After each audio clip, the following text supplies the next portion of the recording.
So today we are going to be diving into the topics of critical organs for our cellular health. Now, this seems like a no-brainer. Of course, we need our vital organs for cellular health, but they play a more bigger part. That's my English for Larger role. yes, a larger role in our cellular health than what they are given credit for. And I actually just had an amazing 20-minute session with a lady that just recently joined my group. So if you haven't joined the Elements of Wellness group yet, Joy and I offer 20-minute discovery coaching sessions. Now, these are not sales calls. These are actually just focusing on you. So they're laser coaching calls, and you tell us your biggest problem, your obstacle, what you're experiencing with that.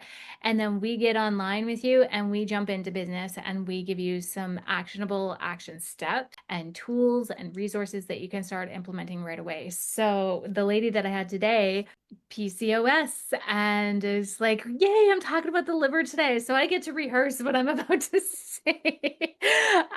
But liver is crucial when it comes to hormonal health. It's crucial when it comes to traumatic brain injuries or traumas, and it's crucial to cellular health. So many gurus talk about the gut, and that's super important. However, you can treat the gut all you want. If it's the liver that's causing the issue, you're not going to get any better by treating the gut. You have to look at the liver for sure. So let's jump in. All right. So the liver, how it affects our health. So the medical science says the liver is often not considered when looking at cellular health, plays a vital role in many bodily functions, including detoxification, metabolism, and hormone regulation. These functions can indirectly influence mood and emotional well-being. So on the my right, I don't know what it is for people viewing, but on the right is phase one metabolites of that image. And think of this as roadways, right? You have your, divided highways, traffic is flowing. That's the 2OH pathway. This is the best detox pathway that you can use in your liver. Then you have the 16A, which has some duality. So this is more of a single lane highway. This is really great for bone health, which is great for women as we get older. It's also really not good for cancer markers. So we always like to see this in the middle or slightly below the middle or slightly above. We never want to see it below like we are seeing it here, because that is a cancer indicator. And I'm not saying that like you have cancer. What I am saying is that's the pathway that you're going down. And then the 4OH is the most genotoxic, causes DNA damage and breaks down cells. And we never want this one to be really low either. Okay. So when we're thinking about our liver, how is it functioning? Is it being able to detoxify our cells that die off, and that can be from our heart, it can be our blood cells, it can be our lungs, it could be, used up nutrients. Now it's going to the liver to be filtered out into the colon. If it's not filtering those out, then what it will do is it will recirculate all of those used up things back into the bloodstream and causing massive detox, or not detox, but Toxic pathways. yes, toxic pathways. Thank you, Joy. I speak So Jody. you do speak, Jody. It is responsible for creating bile, which is essential for digesting fats and absorbing nutrients. So if our liver is not working, Joy and I talk about healthy fats all the time here. If it's not working correctly, you're not going to be able to digest those healthy fats, and they're actually going to be more toxic for you. It's responsible for nutrients and being able to process stored nutrients that are on reserves. So if the liver's not working, it will not access those stored nutrients. It cannot. It's responsible for blood clotting, hormone regulation, energy management, waste removal, and immune function. Joy, do you want to add anything to this page? I think it's just notable that the liver pulls every single cell in the body, every single red cell, white cell and cleans it. So, and then it is replicated in the marrow. So if it's not able to do that, if you know your cells are clumped together with indigestion of fats or proteins or whatever, and if it is overwhelmed, it's not able to do its best work. And so then it is a reinfection of the bloodstream, which is our transportation system of the body. Yeah, absolutely. Okay, consequences of liver problems. So there's liver disease. So that's really familiar with a lot of people. Conditions like hepatitis, cirrhosis, and fatty liver disease can impair the liver's ability to function properly. So quite often endometriosis and PCOS will get later diagnosed with fatty liver disease because the liver just cannot function correctly. So when we're dealing with hormonal issues, it's really important that we're looking at how the liver is working, because this is a pathway that we don't want you going down. We want to prevent or slow down this diagnosis from happening. This leads to various health issues. Jaundice is another one. So yellowing of the skin and eyes can indicate a problem with Borrelia. Joy, you're better at pronouncing words. Um, Bilirubin processing by the liver. There's fatigue and weakness. So people that have chronic fatigue, or people are like, my energy is low, I'm like in a funk, I feel weak, like I got no motivation. This can be a liver indicator. And then we talked about production of nutrient processing, swelling and fluid retention. I know a few of my clients right now, they're like, Jody, it's warmer out. My legs are swelling, my ankle, I got cankles. I didn't know that cankles could happen, but cankles happened, right? This can be a result of the liver not working correctly. So do you need a liver detox or do you need a liver support? Those are two very different things. And is it the problem with the liver? In severe cases, liver failure can lead to confusion, disorientation, and other mental changes. Joy, anything? no, I think you did a great job of covering it.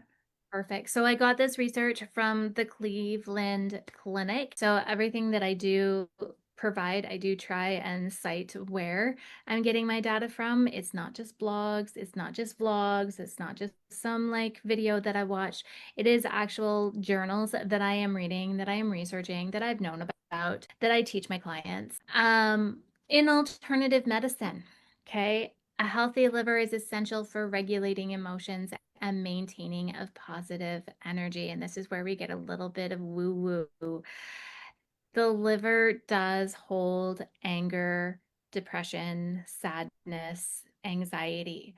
The liver is also responsible for helping regulate emotions and maintaining a smooth flow of vital energy throughout the body. When the liver is disrupted, it can manifest an emotional imbalance, including anger, irritability, and even depression. Anger and grief, depression is healthy, but when we have difficulties regulating and moving on, like moving through, it quickly moves into anger or sadness, and then can be an indicator that liver needs support. Liver can also affect manic depressive states. So I know with a few of my clients, they have this diagnosis where they have manic disorder, and their liver shows up when I test their urine, and in some, it shows up in their genetic reports when I test those. So they can be predisposed to having a lazy liver. I call it a lazy liver, right? From cell number one, because mom and dad weren't exactly perfect there. They were set up for in future a lazy liver, and that's just how they were born. So then this diagnosis is what eventually comes down the pipeline, because they didn't know. They didn't know that this is a thing. They didn't know that, like, hey, maybe I should be on a liver support so that it can actually do the job that it's designed to do, right? This is also related to how the brain works. So, of course, we know depression, anxiety, anger, all of that affects the brain. So, this is brain fog, fatigue, decision fatigue, depression, and anxiety. When the liver is not working correctly, we cannot detoxify correctly. This affects the metabolism and hormone regulation which I explained earlier, which all affect emotional well-being. So it makes sense that in alternative communities, the liver is regarded as an emotional organ. And if we don't know how to process our emotions in a healthy way, if we are stuck in regret, grief, anger, she said, he did this, he did that, my kids do this, my kids do that, we're going to have a really hard time regulating the rest of our systems. I think the only thing that I would add is that yes, there can be a genetic predisposition to it, and then that's either turned on with food choices, environment. I think that that's sad or grief moving and coupled with injustice then turns to anger. And if we're not able to filter through it with that injustice, it does get stored in the liver. And the research as of 1996 is actually very polarized and they haven't come back to a resolution to say like what's coming first. Is it the emotional trauma that's affecting the liver, or is it the liver that's actually maybe causing us to hang on to some of these issues in our tissues? So there's a real synergy between the mind, body, heart, spirit that does need to take place, especially for the benefit of the liver. Yeah, and that's why I was super clear of like, this is what the medical field says, and this is the alternative, because like both sides can be true, right? They And are. it is beautiful when we can work together with both sides, because that's actually when we get into cellular health, which is what Joy and I teach on. This is what we're passionate about. Like, we're not just one side of the coin. We believe that we need Western medicine. And I say all the time, I have my legs because of Western medicine. I'm walking today because of Western medicine. I'm alive today because of Western medicine. But I'm walking just got cortisone. right? You just I get Botox for migraines because of chronic whiplash, right? Like, it's just, but then I also know the side effects of Botox. And so what do I do in my life to help mitigate those consequences, right? So when we're talking about cellular health, we have to look at both sides of the coin. We have to look at what our life is versus what our epigenetics, so like our environment, things that we can control, food, water intake, digest, like all of it. And then what the DNA says, and then what the Western medicine says. So I love that you brought that up, because that's so much of who we are, is both things can be true. Both things have 100% value. How do we balance these? Yeah, and you make your choices. Like if you want to go Botox, which I 10 out of 10 support, we decide if, you and I were talking early, is the juice worth the squeeze? With what I get in my mobility from the cortisone shots and the ability to do the physio and the things that I need so that I can have and work for longevity, that juice is worth the squeeze. Yeah, absolutely. Yeah. Like, As long as I'm doing the work with it. If I'm thinking that cortisone is going to be a magic shot and then I don't have to do anything, that's a lie. If you're thinking that Botox is going to do all the work for you and you don't have to do anything else and you can skip salt water, that's a lie. that's what I'm doing wrong. No, I'm kidding. Yeah, that's what I'm doing wrong. Wow, who Yeah. knew, right? Like, Mhm. and that's the thing, right? Like, if we're going to talk about Botox and stuff, like, it's totally worth the squeeze, because for 3 days out of the month, I did not have a migraine before I was doing this. And this was eating anti-inflammatory. It was doing the salt water. It was trying to do the movement, but then the movement triggered the migraines even stronger. Right? Like, and it was taking the migraine meds every day and the Tylenol and the Advil dual times together a day. And Oxifying your liver, yes. Yeah, yeah. Or don't right? function. No, I get it. So yeah, the juice is worth the squeeze, because now maybe once a month I will have the hormonal migraine, and now I can actually do the strength training and the movement that I need to make the other muscles stronger. Now I can like function through my day without without taking the migraine meds every day and without taking the Tylenol and Advil combined together multiple times a day, right? So catch 22, I will never say not seek medical intervention, but is it the only intervention that you're doing it? And it should be a last resort. For those that know me most of my life, they know I am they call me crunchy. My kids call me crunchy. I don't think I am, but apparently I'm a crunchy or almond mom. And it was a really hard decision to make that decision to inject something that is a neurotoxin. Like, it is paralyzing, right? So, Mhm. but we both can be true, both can coexist, and both can be right. All right, some solutions. So, what can you implement right now? So, we always say create a life that supports the liver. Are you checking boxes or are you thriving? So, quite often I have clients that say, oh, but Jody, I go out with friends.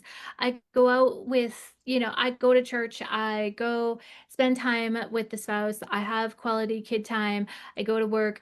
I drive home and I don't worry about traffic and like all these things. And I'm like, so it sounds to me like you're checking boxes, but are you thriving? Or is it just because you know that this is good for you, so you do it, right? Because then that's just adding to your to-do list and it's actually stressing your body out more than if you were to just like, you know what, I'm just going to sit back and I'm going to enjoy my cup of coffee in silence. How much nicer is that when you don't have to check a box? So our life has to match what we want our body to do. Do you know how to create that if you haven't already? And only you, Mary, and all of those that are watching can answer that. And if you need help with that, that's why Joy and I are here. So send us a message. Nutrition is crucial. Are you getting the right foods for you versus what a fad is or what you were told to do? Have you learned what foods you truly thrive on and survive on? And this is an obstacle all the time with my clients, from raw vegans to carnivores to vegetarians to omnivores. They're like, no, I know what works for my body. I know what's this. And then when we test, we find different. And when we start experimenting with certain foods, we discover different. You cannot follow some fad or this worked for my friend Joanne, so it's going to work for me. You are an individual, and if one thing out there worked for everybody, we wouldn't have a multi-billion industry of the diet culture. Environment. The liver is related to wood. So this is where we get a little woo-woo here again, okay? So trees, growth, expansion, building.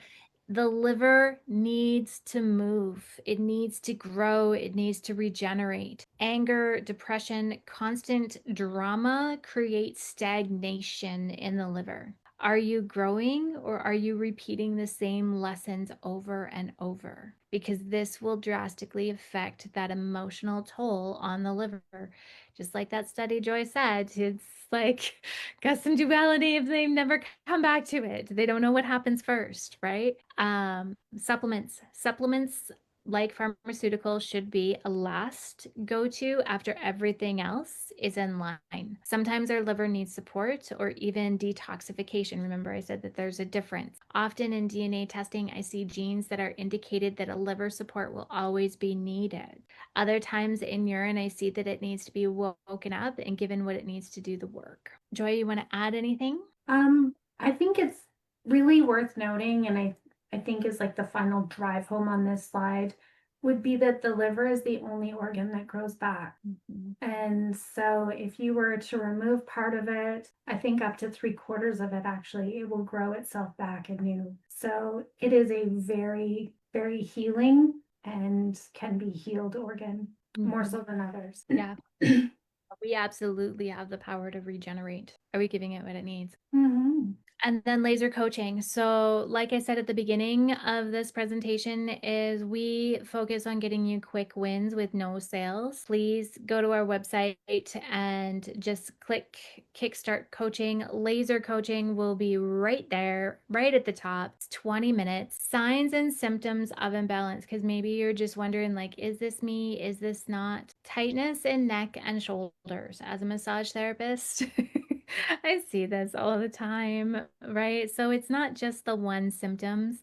Cleanse, clenched jaw, grinding teeth, headaches, dizziness, waking of 1 to 3 a.m. in the morning from sleep. And at one of our trainings, we talked about our circadian rhythm, and the liver is doing its detoxifying, is doing its work between 1 and 3. And if we're waking up around that time, then it cannot detoxify because we cannot heal. We cannot do our work if we are awake. We need to sleep. Impatient. I know impatience is a big thing with me.